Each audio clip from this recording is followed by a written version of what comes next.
Fala aí galera, beleza? Sejam bem-vindos a mais um vídeo do nosso canal. O vídeo de hoje nós vamos trocar uma ideia sobre o RECT, fundos de lajes corporativas aí da REC, conversar um pouco sobre ele. Vocês estão vendo todo o rolo que deu lá no Helg, do fundo ficar sem pagamento.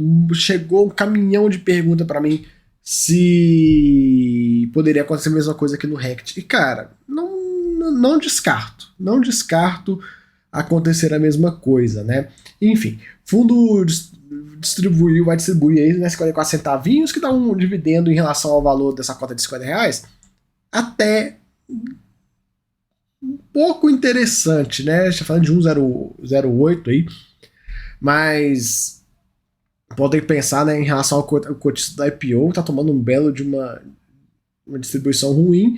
E a cota continua caindo, né? Hoje já está menos de R$50, está R$49, e o mercado precificando, né? Cada vez mais. Então, assim, às vezes você vai olhar e vai falar assim, ah, tá legal, tá barato, não sei o quê. Mas às vezes, esse barato que você está colocando, o mercado vai precificar mais ainda, né? Porque tá vendo o que aconteceu no Helg e tudo, situações similares, né? Por mais que são similares, mas distintas entre elas, né?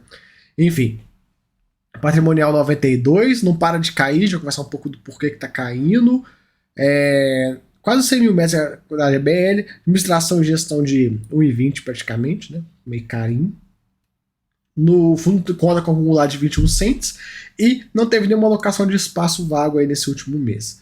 Nesse mês a gente vai focar especificamente nessa parte do passivo, que eu acho que é o que todo mundo quer conversar. Um ponto sobre o passivo é que temos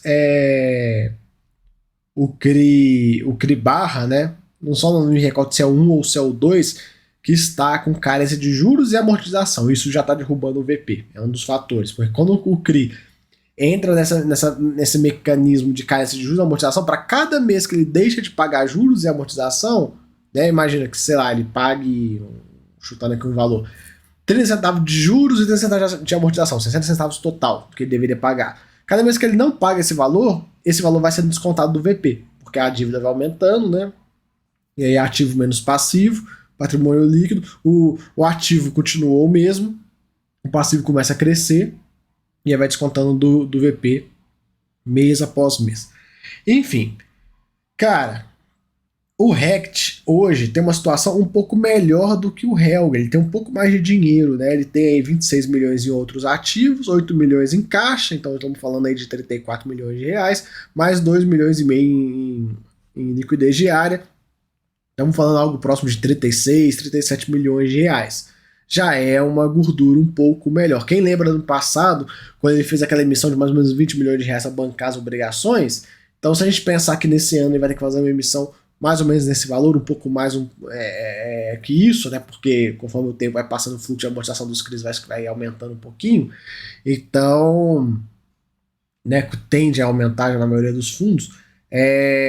A tendência é que ele vai ter que se virar, liquidar isso aqui, vai ter que mexer o doce, né? Senão ele vai ter que emitir para bancar isso aí, ou vender imóvel, né?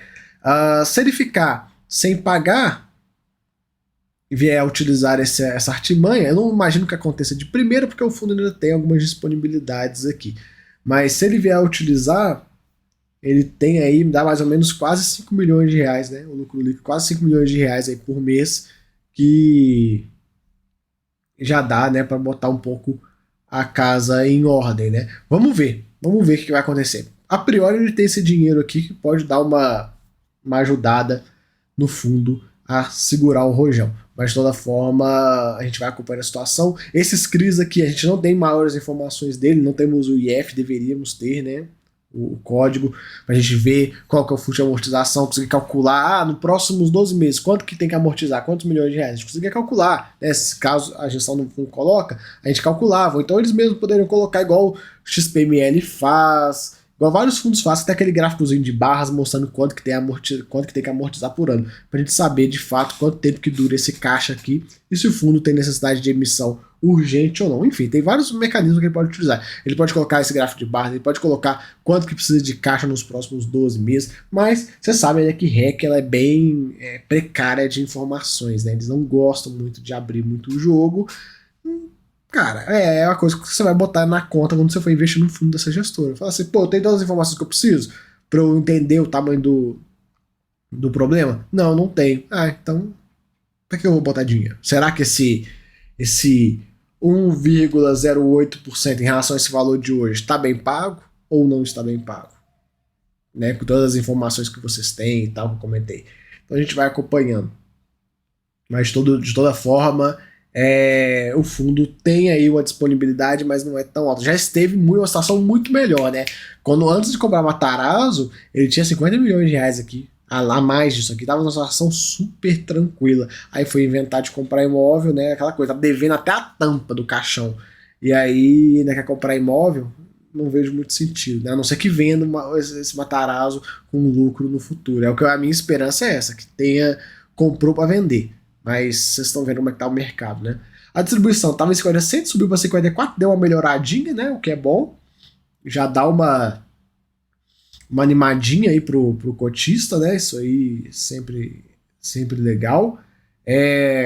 Aqui os imóveis do fundo não teve nenhuma mudança, vacância continua na casa dos seus 11%, e um ponto, né, que ajuda o fundo é que não tem muito vencimento de contrato nos próximos 12 meses, então dá uma ajudada aí no fundo. E outro ponto também, ele vem fazendo reservas, a gente vê que hoje a despesa financeira está em 2,8 milhões, lembrando que tem aquela questão dos CRIs, estão em carência até setembro desse ano, se não me falha a minha memória. Então, depois de setembro, esse valor aqui vai subir, né? E aí para a distribuição dar uma murchada. A gente vai acompanhando. De toda forma, o fundo vai ter um incremento de receita nos próximos meses para chegar próximo de 6 bilhões de reais. Hoje está em 5,6, então 400 mil. Pode ser até que fique elas por elas e consiga manter esse patamar de 54 aí. A gente vai acompanhando. Mas aí, nos próximos meses, né? Estamos falando aí em julho. A partir de julho, o fundo já vai ter uma receita um pouco melhor, né? As carências vencendo e tal. Já vai dar uma animadinha, dá aí 400 mil reais a mais, que deve dar algo próximo aí, um pouco mais, um pouco menos de 5 centavos. Vamos acompanhando. E aqui os imóveis do fundo. E a gente consegue ver cada um deles aí, tudo. Como eu falei, não teve mudança. Nesse mês, o vídeo ficou separado, né? Rect Helg, até porque aqui isso é um vídeo dedicado do Helg, devido à situação que está acontecendo por lá. Aqui no Rect, a gente vê o número de cotistas continua caindo mês após mês, está caindo forte, né? Se você olhar aqui. O fundo já teve quase próximo de 80 mil cotistas e agora está chegando em 75 mil, está perdendo bastante cotista e a cota, né, acompanhando esse movimento, caindo cada vez mais, né? Mergulhando bastante. E vamos ver onde é que vai ser esse fundo aí. Quem sabe aí, num possível corte da Selic ano que vem, tudo indica que vai ser ano que vem, vamos ver se vai ter clima para ter antes ou depois, ou não. Mas talvez um corte da Selic aí dê uma animada no mercado e faça essa cota reagir. Vamos ver, né? É aquela coisa, se tiver mesmo começar a ter corte da Selic, eu imagino que o corte vai ser bem lento, tipo 0,25 por reunião, 0,50. Então vai dar uma animada, mas eu não vejo que vai ser algo, pelo menos no início, que vai salvar o Rect, né? Ou não só o Rect, mas os fundos alavancados como um todo que estão aí com a corda no pescoço. Mas pode ser que ajude, né? Vamos ver aí o que o fundo vai aprontar. Qualquer novidade eu trago para vocês. Espero que tenham gostado do vídeo. Se gostou, se inscreva no canal. Se gostou mais ainda, seja membro. Valeu aí. Até a próxima. Fui.